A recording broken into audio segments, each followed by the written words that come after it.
जय अंबे. खुश रहा, आनंदी रहा, आरोग्यपूर्ण रहा, हीच आहे तुझं भवानीच्या चरणी प्रार्थना. तिच्या संसारातल्या ह्या गोड छान अशा साखरेसारख्या आठवणीच आहेत नाही का.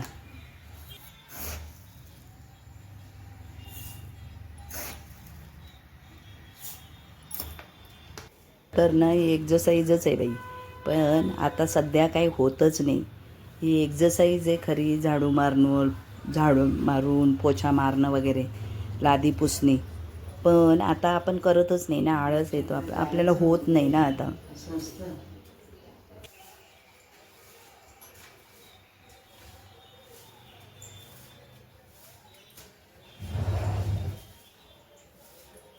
तर मोनिकाबाई गेल्या माहेरी, मग आपलं काम सुरू. मग आपलं झाडू मारणं, घरातली सगळी कामं करावीच लागतात ना.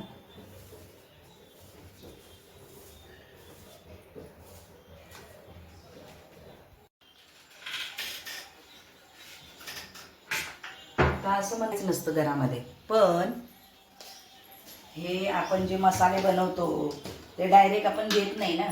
मग ते हे मसाले या डब्यातून या डब्यात भरावे लागतात. नाही, हे एकदम असं आपण घेत नाही ना, म्हणून या डब्यातून या डब्यात भरावा लागतो. थांब बाबू. कारण आपण लगेच एवढ्या वर्षाचे मसाले बनवतो ना, मग ते लगेच त्यामधून घेत नाही ना. या छोट्या ह्याच्यात काढून घेतो, हवा असेल तेव्हा. या छोट्या वर्षाचे मसाले असतात ना, म्हणून वर्षाचे आपण भरून ठेवतो, तर त्याला हात नाही लावत. मग त्याला कोरड्या हाताने छान असं व्यवस्थित असं काढून घ्यायला लागतो आणि मग ह्या छोट्या बरणीमध्ये भरावा लागतो. छोट्या बरणीतून परत आपल्या ह्या मसाल्याच्या डब्यात भरावा लागतो. मग आता हे मसाल्याचे डबे पण असे भरून ठेवावे लागतात. अशी बरीच कामं असतात घरामध्ये. मसाल्याचा डबा पण मग फुल भरून ठेवावा लागतो ना. आणि मग हा मसाल्याचा डबा हे झाला की हा छोटा घ्यायचा, छोटा संपला की मग हा मोठ्या डब्यातून मग याच्यातून भरायचं. असं सगळी कामं असतात. सगळे व्यवस्थित म्हणजे डबे पॅक करून असं ठेवावे लागतात. हा मसाला इथे, आणि आता हळद भरून घ्यायची. तर हळद भरून घेऊया. मग हळद मसाले हे सगळं असं भरून ठेवलं म्हणजे मग बरं पडतं ना.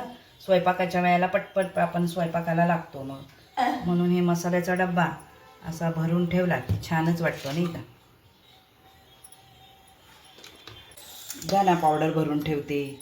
संपलं की मग असं भरून ठेवावं लागतं की नाही. म्हणजे मग घेताना स्वयंपाक करताना पटपट पटपट मग मोठ्या बरण्यांना आपण उष्टा हात लावतो ना, म्हणून मग मोठ्या बरण्यांतून या बरण्यांमध्ये असं भरून ठेवलं की मग मोठ्या बरणीला हात नाही लागत आणि मसाले खराब होत नाही. म्हणून मग सुक्या हाताने कोरड्या हाताने असं मसाले काढून घ्यावे लागतात. म्हणून मग जिरे मोहरी सगळी भरली ना असं बघून, म्हणजे फोडणी देताना आपल्याला त्रास नाही होत. म्हणून मग असं डबे भरून ठेवले की मग आपल्याला बरं की नाही आपल्याला. आणि घेताना मग धावपळ होत नाही, गडबड होत नाही. असं करून मग आपलं इथं ठेवून दिलं की स्वयंपाक करताना घेतलं. अशी गृहिणी असते आपली. सगळ्याच जणी असंच करत असतात नाही का.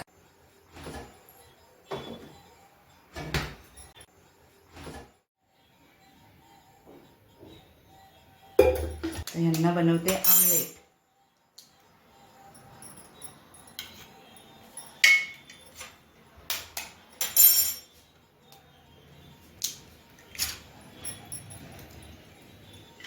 आमलेटमध्ये टाकलं. आता टाकते, यांना चांगलं पाहिजे मसालेदार. मीठ टाकते, हळद टाकते आणि ही थोडीशी धना पावडर. आणि मसाला अजून हवाय का, अजून मसाला.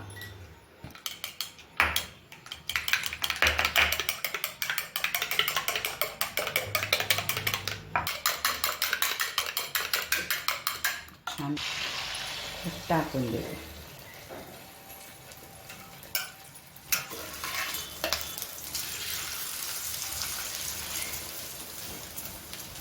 छान आमलेट पाव देते नाश्त्याला. देते मस्त गरम करून असे ब्रेड असे याच्यातच गरम करून दिले की अजून छान लागतात. हाफ बॉईल गरम झाले तेल, आता हाफ बॉईल करते.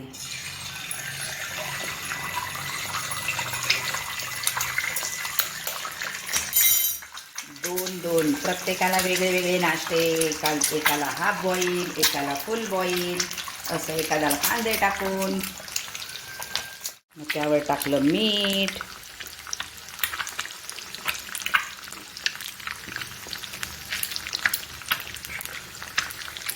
मग टाकली हळद, मग टाकला मसाला थोडासा, मग टाकला थोडासा धना पावडर. असं करून हाफ बॉईल हे तयार. हाफ बॉईल झालं, पण मग जरासं इथून पण शिजवायचं असेल तर पलटी मारेल आता मी. आता कोणाला हाफ बॉईल असं आवडतं तर कोणाला हे मी पलटी मारलं तर हे आतून पण शिजेल ना. मग कोणाला कांदा टाकून हवं आहे, मिरची टाकून हवं आहे, तर कोणाला मुलांना मग विदाऊट मसाल्याचं बनवून द्यायचं, मीठ टाकून नुसतं. असं सगळं असतं सगळं. हे असं पण असं छान असं होतं ना पॉईंट म्हणून.